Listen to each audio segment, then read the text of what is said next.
বিসমিল্লাহির রহমানির রহিম। আসসালামু আলাইকুম ওয়া রাহমাতুল্লাহি ওয়া বারাকাতুহু। আজকে আমাদের গন্তব্য এটা হচ্ছে নোয়াখালী সাতকিলু উপজেলা শিমবাউলা গ্রাম থেকে আমাদের গন্তব্য আজকে হচ্ছে খিরিহাটি গ্রাম। গ্রামের নাম হচ্ছে খিরিহাটি। যারা নোয়াখালীতে আছেন ওরা অবশ্যই গ্রামের নামটা চিনবেন। এটা হচ্ছে খিলপাড়ার পাশাপাশি শিমবাউলা বিশগ্রামপুর, তার একটা গ্রামের নাম আমার মনে নাই। এরপরে গ্রামটা হলো খিরিহাটি গ্রাম। নোয়াখালী উপজেলা কিন্তু আপনার বিশেষ করে নারকেল সুপারির জন্য বিখ্যাত। এটা নোয়াখালী। তো আবার আপনার সোনাইমুড়ির পর থেকে সাতকিলু উপজেলায় আপনার অনেকগুলা নারকেল সুপারি গাছ এখানে অনেকগুলা উৎপাদন হয়।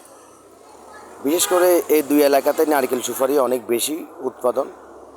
এটাই কিন্তু বলা হয় যে নোয়াখালীতে নারকেল এবং সুপারির দেশ। তা আমরা এখন খিরিহাটির উদ্দেশ্যে রওনা দিলাম। খিরিহাটি গ্রামটা হচ্ছে আপনার খিলফালা বাজারের পাশাপাশি গ্রামটা।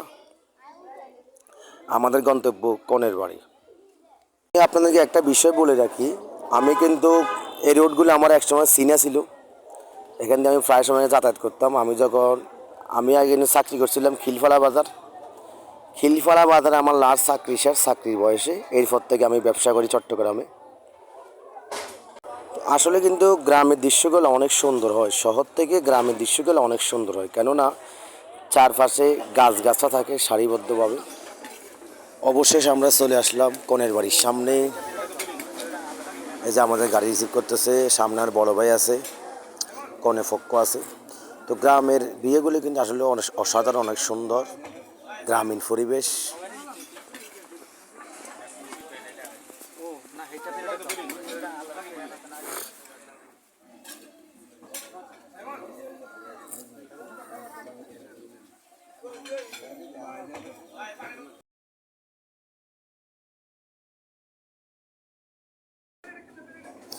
তো যাই হোক, যারা আমার ভিডিওগুলো শেয়ার করেন অসংখ্য ধন্যবাদ আপনার।